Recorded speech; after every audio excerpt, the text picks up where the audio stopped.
Bonjour, bienvenue. Mon nom est Mark Purdon. Je suis titulaire de la chaire sur la décarbonisation ici à l'UQAM. On va avoir une présentation de Laurie Durrell, candidat au doctorat à l'Université de Laval, bientôt. Sa présentation c'est intitulé Les ajustements fiscaux à la frontière pour le carbone au regard du droit international, droit commercial international, évolution d'un débat contentieux. Laurie Durrell, qui est candidat au doctorat à l'École supérieure des études internationales à l'Université Laval.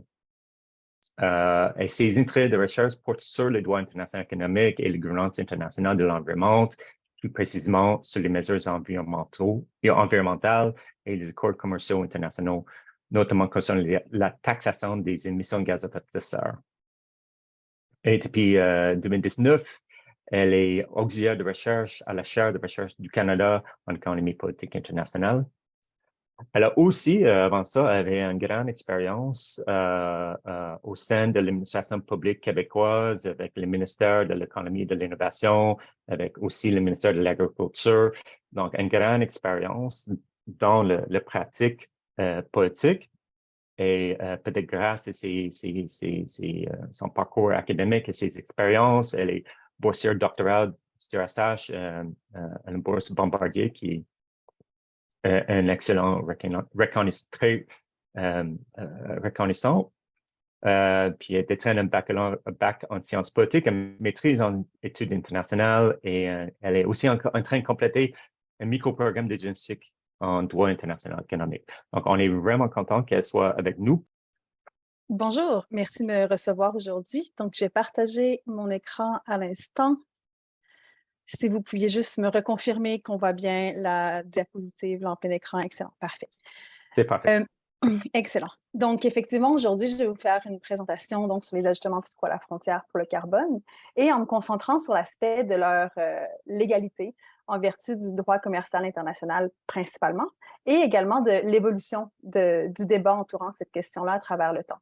Donc, comme mentionné, je suis au doctorat à l'École supérieure d'études internationales de l'Université Laval, ce qui veut dire que mes recherches sont interdisciplinaires. Donc, je fais et du droit international et des relations internationales. Donc,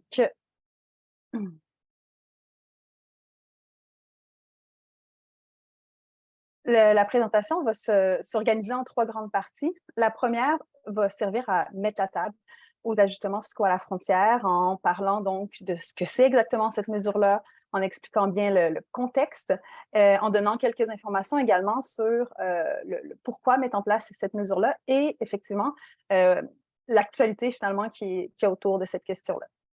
La deuxième partie va s'intéresser à la manière dont cette mesure implique le droit international, surtout le droit du commerce international. Et la troisième partie va porter sur la première partie de mes travaux de recherche qui porte donc sur l'évolution de la question de la perception de la compatibilité du droit commercial international pour ce qui est des ajustements fiscaux à la frontière. Donc, mise en contexte.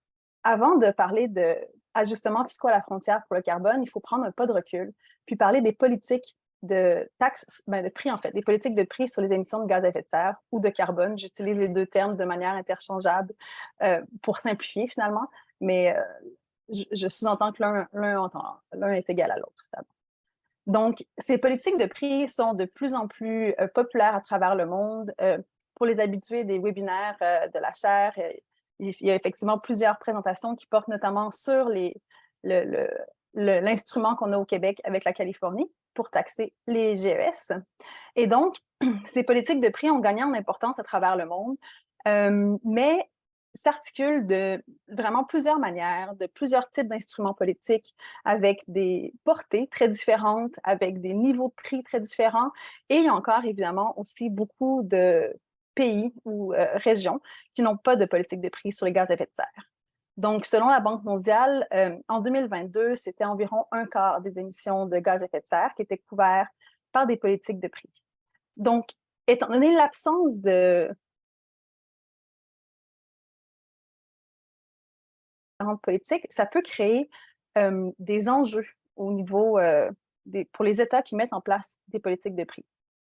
Les principaux enjeux qui ont été répertoriés, autant au niveau politique que dans la littérature économique, c'est la perte de compétitivité pour les entreprises nationales qui sont taxées.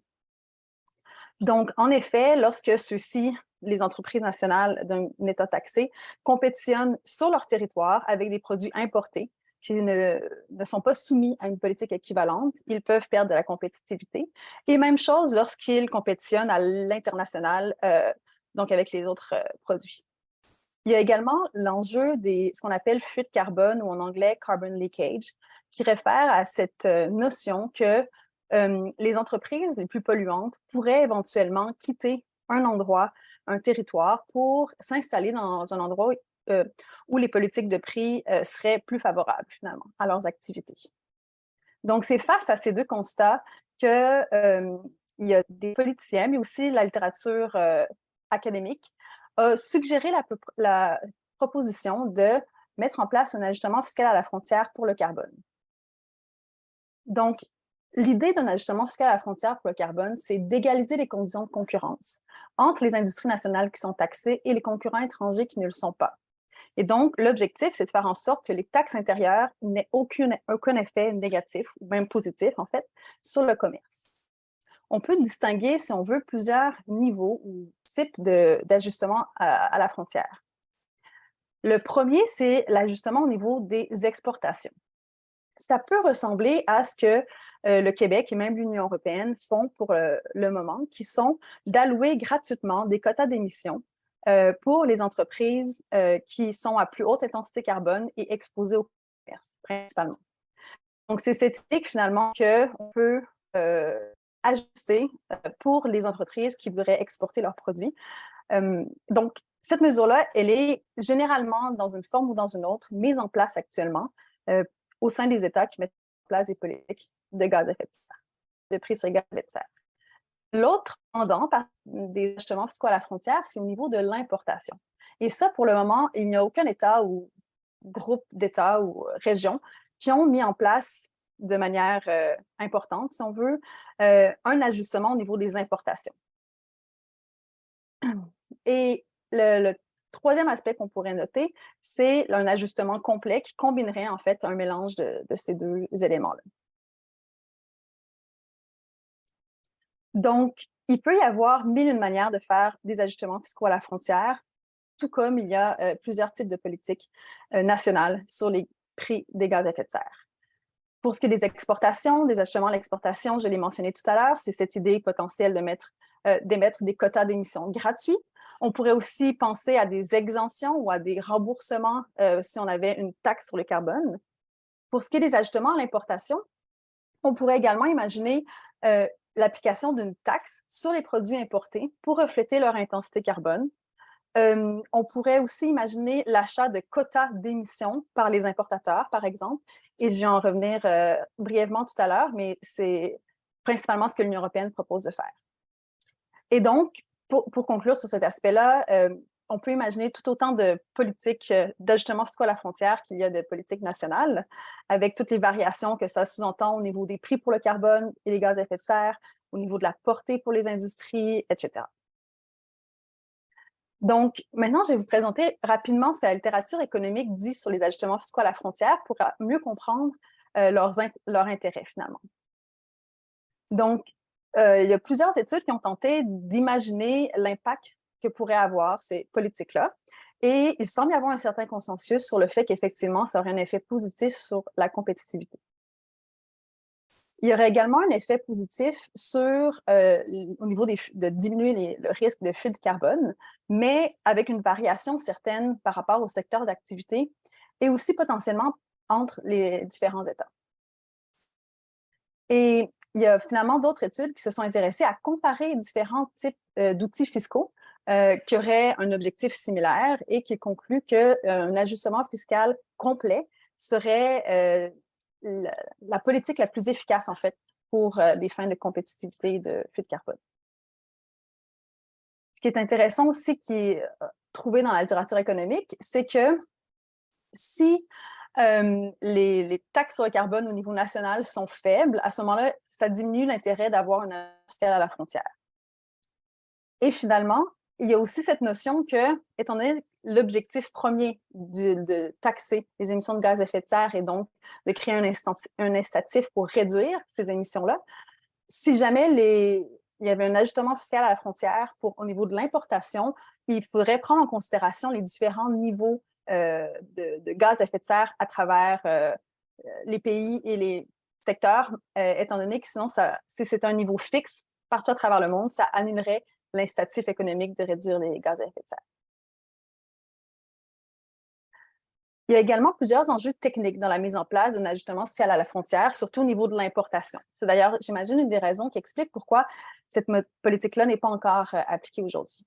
Il y a, encore une fois, selon la littérature, le coût administratif de la mise en place d'une politique comme ça, qui est quand même très important.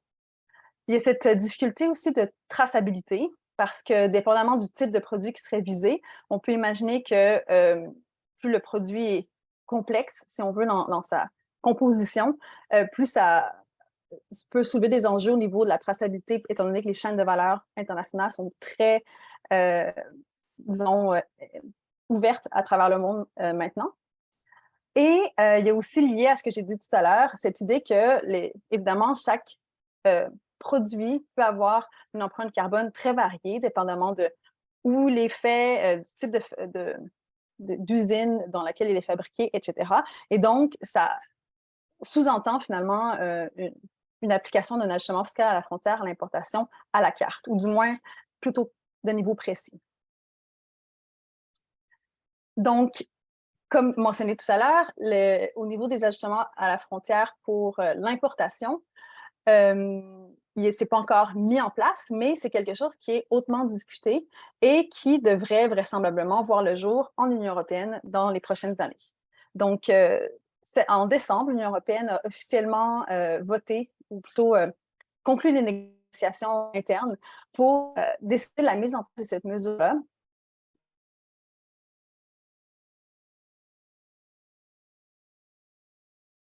À récolter des données. Mais d'ici 2026, il devrait y avoir l'application d'un prix au niveau d'importation sur certains produits spécifiques. On parle pour le moment notamment du fer, de l'acier, des engrais, l'aluminium, l'électricité. Donc, pour ceux qui connaissent le Emission Trading System en Union européenne, c'est plutôt similaire aux produits qui sont visés, mais pas uniquement. Et on souhaite qu'à travers le temps, le CBAM, de son acronyme anglais en Union européenne, s'ouvre à plus de produits et même voire à pas simplement des produits bruts comme fer et acier, etc., mais à d'autres produits plus intégrés. Ce qui est intéressant de noter pour l'Union européenne, c'est qu'ils souhaitent faire en sorte que l'application d'un ajustement fiscal à la frontière se fasse en parallèle avec l'élimination progressive des quotas d'émissions qui sont alloués gratuitement pour le moment pour les industries qui sont les plus vulnérables à la compétitivité et au risque de carbon leakage. Pour ce qui est du Canada, le gouvernement fédéral a lancé une consultation dans les dernières années qui se sont conclues récemment, mais qui, pour le moment, n'ont pas donné suite à quelques types de propositions de politique. Donc, ça va être à suivre de ce côté-là. Et pour ce qui est des États-Unis, je voulais souligner le fait que c'était un élément qui a été proposé lors de l'élection présidentielle américaine par Joe Biden et que maintenant, ça fait partie de certaines propositions sectorielles telles que appliquer un équivalent, si on veut, d'ajustement fiscal à la frontière pour le carbone pour l'acier et l'aluminium. C'est important de noter toutefois que au niveau des États-Unis, étant donné qu'au niveau national, on n'a pas de politique de prix sur les gaz à effet de serre, on ne peut pas réellement parler d'un ajustement fiscal à la frontière, mais je voulais juste le noter parce que c'est quand même l'équivalent d'une taxe carbone dont il est question ou il est débattu aux États-Unis pour le moment. Donc, c'est à la fin de cette première partie-là qui, si on veut, vraiment mettait la table à bien définir ce que sont les ajustements fiscaux à la frontière et un peu l'état de la situation où on en est actuellement. Je vais maintenant me tourner vers le lien avec le droit international et, comme j'ai dit, plus précisément le droit du commerce international. Donc, l'idée de cette seconde section-là est également de ne pas nécessairement me positionner personnellement, mais de faire une présentation de l'état du débat actuel sur cette question-là. Étant donné les limites de temps, je vais m'en tenir à un tour d'horizon des principales règles juridiques, mais je ne pourrais pas aller dans le détail. Et comme vous pouvez vous l'imaginer, c'est quand même un débat hautement complexe et technique, et donc qui pourrait, disons, être un cours universitaire complet. Donc, je vais être plutôt au niveau à ce stade-ci. Un des éléments qui est très important et une des raisons qui explique pourquoi les ajustements fiscaux à la frontière au niveau de l'importation et a été soulevé à plusieurs reprises et a d'ailleurs été souvent une des raisons qui ont expliqué pourquoi cette mesure-là n'a pas encore vu le jour. À titre d'exemple, j'ai mis dans la diapositive des extraits de discours de deux commissaires européens au commerce. Le premier, donc, le commissaire qui était en place en 2006 et celui qui est actuellement en poste. Et donc, en 2006, la question de la possibilité d'appliquer un ajustement fiscal à la frontière pour le carbone à l'importation avait déjà été discutée, mais à l'époque, le commissaire au commerce européen avait dit que c'était une politique hautement problématique au regard des règles actuelles de l'Organisation mondiale du commerce.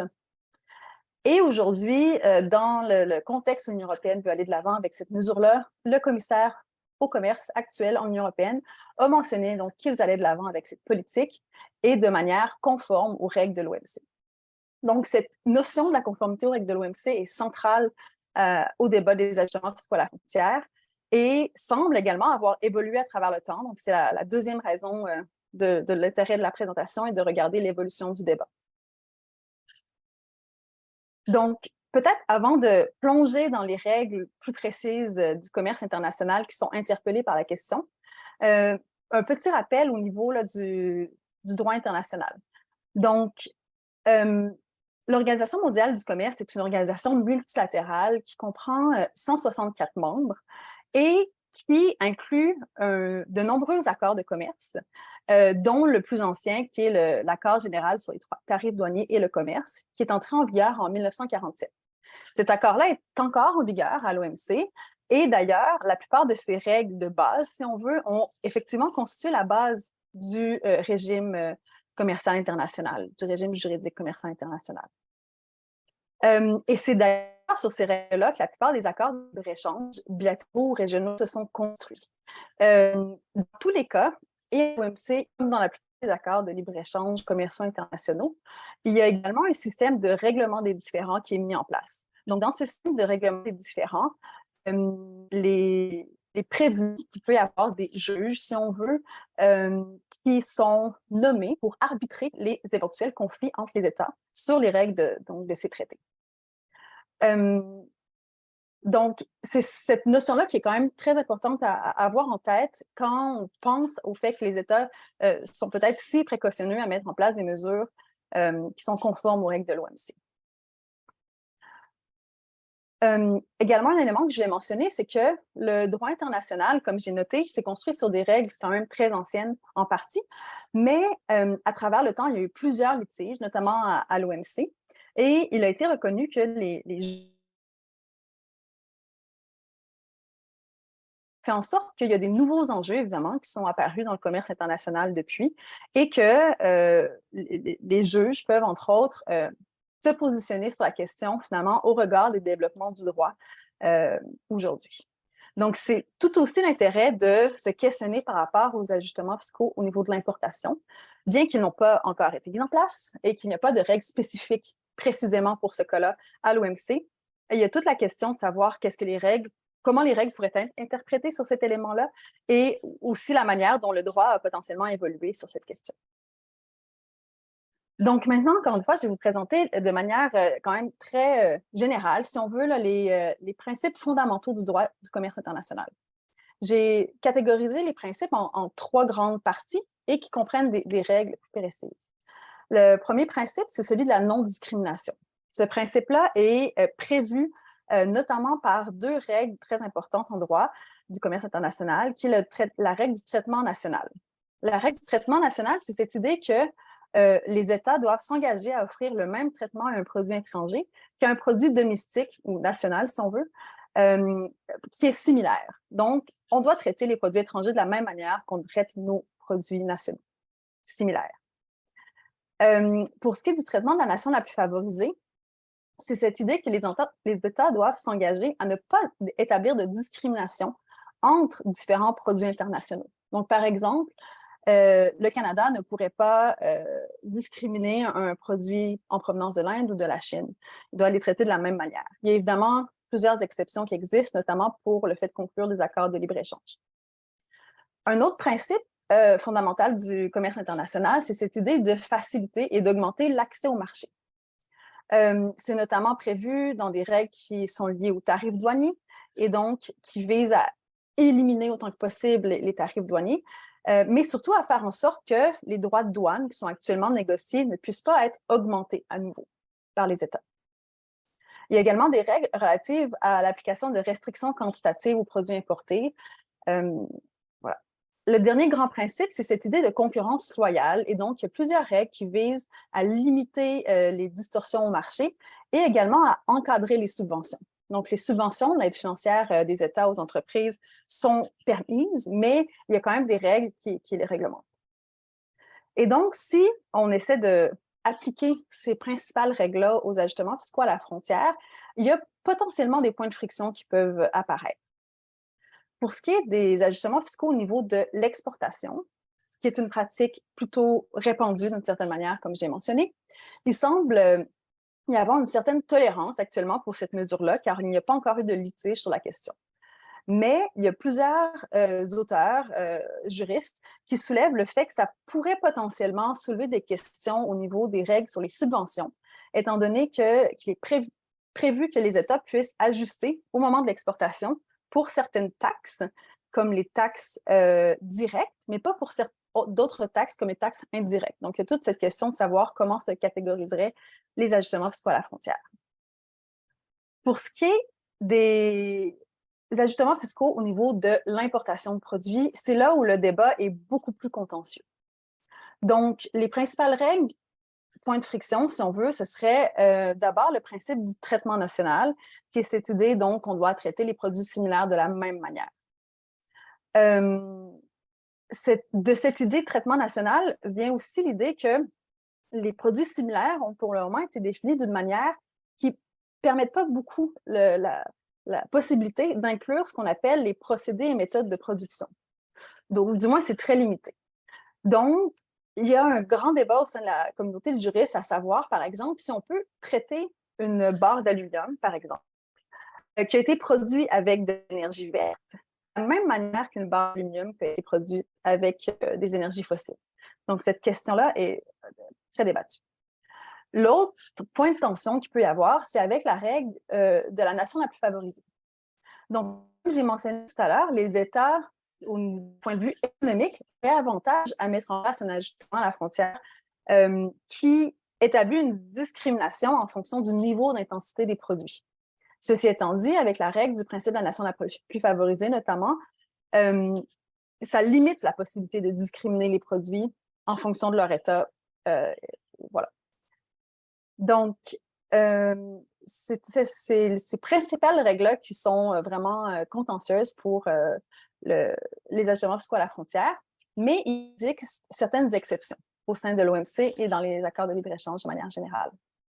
Donc, à l'OMC, l'environnement est traité à plusieurs endroits, notamment dans le préambule de l'accord. Mais il y a aussi des exceptions générales qui prévoient que les États peuvent aller à l'encontre des règles dont je viens de vous parler, lorsque c'est notamment nécessaire à la protection de la santé ou de la vie des personnes ou se rapportant à la conservation des ressources naturelles épuisables. Donc là, c'est textuellement, finalement, la manière dont les exceptions générales sont construites pour ce qui est précisément de la question de l'environnement. Donc, il y aurait potentiellement une marge de manœuvre à avoir pour les États qui mettraient en place des ajustements fiscaux, mais qui seraient peut-être non conformes aux règles dont on vient de parler, avec ces exceptions-là. Mais encore une fois, la doctrine, ou plutôt la jurisprudence de l'OMC s'est penchée souvent sur la manière donc d'appliquer ces exceptions générales-là, et ça reste que ce n'est pas une carte blanche. Et surtout, ces exceptions-là doivent être appliquées dans une idée de protection de l'environnement, et donc pas dans une idée de protection de la compétitivité. Ça, c'est quand même une distinction importante à avoir en tête si jamais les États veulent utiliser les exceptions générales pour justifier les ajustements fiscaux à la frontière. Il y a également les règles qui sont prévues dans la Convention cadre des Nations unies sur les changements climatiques, mais notamment l'accord de Paris, qui sont à avoir en tête pour la question des ajustements fiscaux à la frontière pour le carbone. La principale, c'est cette idée de principe de responsabilité commune mais différenciée, qui est l'idée que les États n'ont pas la même responsabilité face au changement climatique et donc ne devraient pas avoir le même niveau d'engagement et le même niveau de politique pour réduire le gaz à effet de serre. Et donc, dans cette idée de responsabilité commune mais différenciée, on pourrait imaginer que les États qui en mettent en place des politiques de prix sur les gaz à effet de serre et aussi des ajustements fiscaux à la frontière envisagent une certaine discrimination entre les États qui bénéficient du principe de la responsabilité commune mais différenciée. Mais encore une fois, quand on contraste avec les règles de l'OMC, il y a cette idée de nation la plus favorisée qui, disons, indique qu'on ne devrait pas discriminer entre les États. Donc, il y a tout cet enjeu également-là qui ajoute une couche de complexité. Donc, ça conclut la partie qui fait un très bref et très rapide tour d'horizon des règles du commerce international principalement, en lien avec les ajustements fiscaux à la frontière. Comme je vous ai dit d'entrée de jeu et comme les exemples que j'ai utilisés de discours des commissaires européens l'ont démontré, il semble y avoir eu une évolution dans la perception de la compatibilité dans le droit du commerce international par rapport aux ajustements fiscaux à la frontière. Et c'est cette question-là qui m'intéresse dans le cadre des recherches de ma thèse. Donc, pour ma thèse, je fais une analyse empirique du droit international et je cherche à voir la manière dont ces questions-là ont évolué à travers le temps et aussi la manière dont les acteurs du droit perçoivent la conformité. Donc, cette recherche-là est notamment pertinente parce que elle tire sa pertinence parce qu'elle vise à comprendre comment le droit évolue et potentiellement à savoir dans quelle direction un éventuel litige pourrait aller à l'OMC. Donc, pour les fins de cette présentation-là, j'ai laissé totalement de côté tous les aspects très théoriques de ma recherche, mais si jamais vous avez des questions sur ces aspects-là, je serais très heureuse d'en discuter pendant la période de questions. Donc, ce que je vous présente aujourd'hui, c'est issu juste de la première partie de ma collecte de données, qui s'est basée autour des débats qui ont eu lieu à l'Organisation mondiale du commerce et au sein des communautés de juristes. Donc, pour ce faire, j'ai regardé entre 1995 et 2019 l'ensemble des comptes rendus des discussions qui ont eu lieu au Comité sur le commerce et l'environnement à l'OMC. Donc, ces comptes rendus-là sont assez détaillés et permettent de voir la manière dont les États membres, les représentants des États de l'OMC ont discuté de plusieurs enjeux liés à l'environnement et à l'OMC. J'ai également ajouté à ça plusieurs documents qui ont été déposés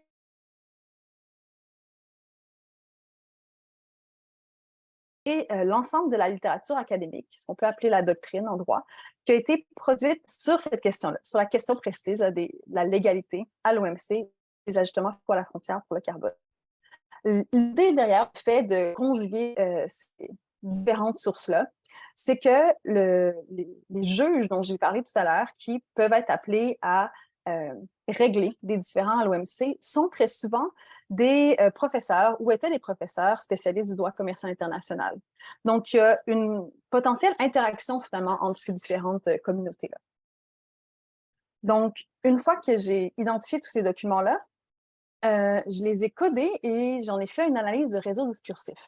Une analyse de réseau discursif vise à tracer l'évolution des débats à travers le temps. Donc, pour ce faire, on identifie des déclarations publiques qui ont été produites par des acteurs ou des organisations, puis on les code en les renvoyant à une idée plus générale. Donc, une déclaration peut par exemple porter sur le fait que les ajustements fiscaux à la frontière sont conformes aux règles de l'OMC ou les ajustements fiscaux à la frontière nécessiteraient l'application des exceptions générales pour être conformes. Donc, une fois que ces déclarations-là sont codées en fonction de ces idées-là et en fonction de l'acteur ou de l'organisation qui l'a fait, il y a également une date qui est indiquée finalement et qui nous permet de suivre à travers le temps et surtout de faire des réseaux d'acteurs et d'organisations. Et ceux-ci sont donc liés par les idées qu'ils partagent entre eux. Je vais le réexpliquer dans ma prochaine diapositive pour être certaine que c'est bien clair. Donc, j'ai divisé l'évolution du débat en 3 grandes périodes, notamment pour des raisons liées à l'évolution du débat à l'OMC et aux différentes négociations qui ont eu lieu à travers le temps. Donc, sur cette première diapositive, je vous présente l'évolution, en fait, la manière dont l'état du débat, plutôt, pour la première période, qui est 1995 à 2002. Donc, pour le graphique de gauche, vous pouvez voir les idées qui étaient débattues pendant cette période-là.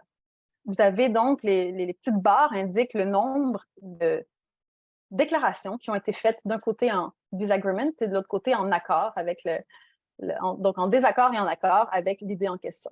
Je suis désolée, mais je fais ma thèse en anglais, donc mes données sont en anglais également. Donc, désolée pour cet aspect-là. Et à droite, on voit la manière dont, en fait, qui étaient les organisations présentes dans ce débat à cette époque-là, et la manière dont elles étaient liées entre eux sur la base de ces idées qu'elles partageaient ou pas. Donc, un des premiers constats qu'on voit ici, c'est que pour la première partie, étudier les ajustements fiscaux, ou ce qui est appelé BCA dans mes données pour Border Carbon Adjustment, était le fait que à cette époque-là, il n'y avait pas encore vraiment de politique de prix national sur les gaz à effet de serre de très grande envergure. Donc, ce qui était plutôt discuté à l'époque, c'était à se demander si c'était possible de concilier le droit du commerce et le droit environnemental. Pour la deuxième époque étudiée, de 2003 à 2011, on voit que le débat précisément entourant la légalité des ajustements fiscaux à la frontière par rapport à l'OMC est devenu plus important.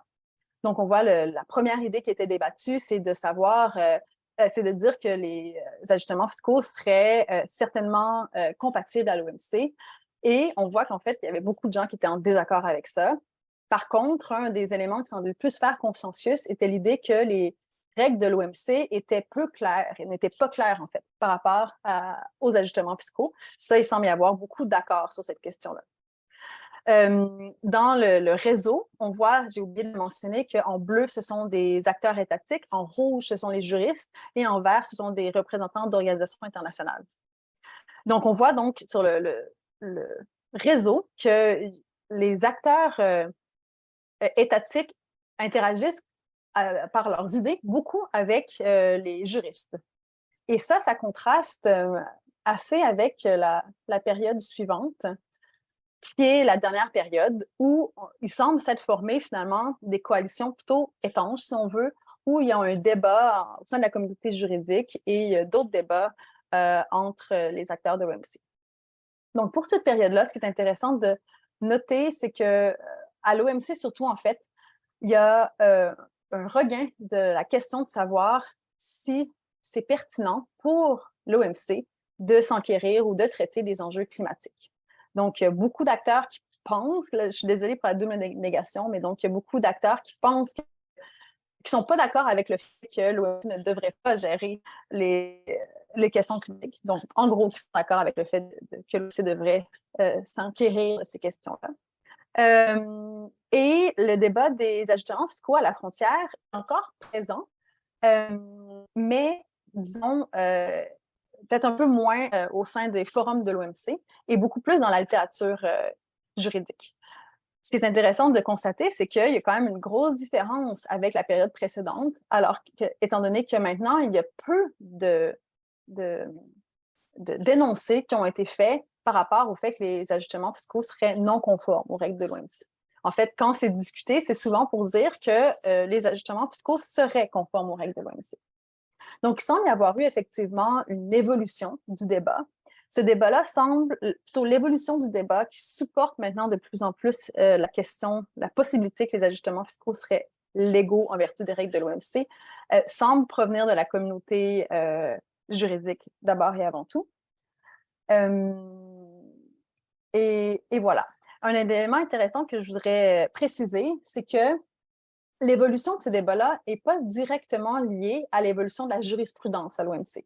Donc, il y a effectivement eu plusieurs cas à l'OMC qui ont statué pour donner une certaine flexibilité à la possibilité de mettre en place des politiques pour l'environnement.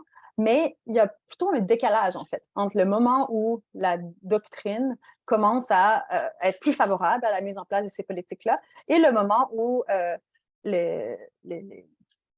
disons, les tribunaux de l'OMC ont admis une plus grande flexibilité pour la mise en place de politiques environnementales de manière générale. Donc, en conclusion, mes données préliminaires, parce que ce n'est pas terminé pour l'analyse de ma thèse, mais ces données que je viens de vous présenter, suggèrent que l'actuel commissaire européen au commerce n'est pas le seul, en fait, à penser qu'il y aurait maintenant une possibilité de mettre en place des ajustements fiscaux à la frontière pour le carbone en toute conformité aux règles de l'OMC.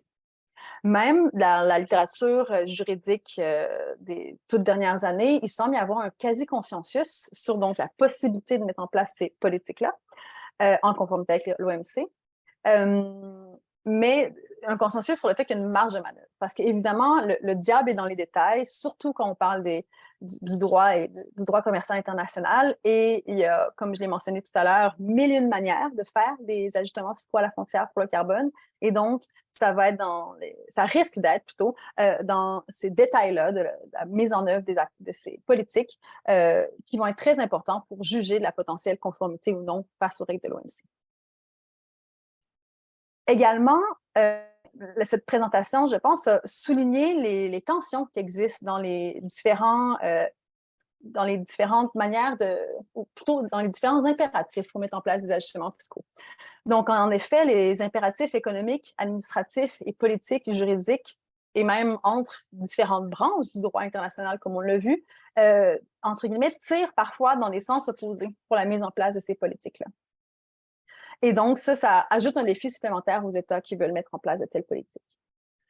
Un élément que je veux également noter, c'est que oui, il y a les règles de l'Organisation mondiale du commerce et du commerce international, mais les dernières années nous ont également montré que parfois les États n'attendent pas d'avoir un jugement de l'OMC afin de mettre en place des mesures de représailles. Donc, c'est une possibilité qui est présente, en fait, s'il y a des États qui mettent en place des ajustements fiscaux à la frontière, que d'autres États répondent avec des mesures de représailles sans nécessairement attendre, disons, un jugement là, de l'OMC. Et donc, c'est, j'imagine, une des raisons qui explique pourquoi il semble y avoir un mouvement de plus en plus vers certaines formes de coalition entre certains États pour agir de manière simultanée sur cette question-là. C'est une des questions qui va être à suivre dans les prochains mois, prochaines années. C'est la proposition principalement allemande de mettre en place un club climatique qui vient en fait des discussions qui ont eu lieu au G7 dans les derniers mois, dans les dernières années, et qui vise un peu à faire quelque chose de similaire. Donc, certainement, ça va être un dossier encore à suivre dans les prochains mois. Et en attendant, je vous remercie de votre écoute et ça me fera plaisir de prendre vos questions s'il y en a. Merci.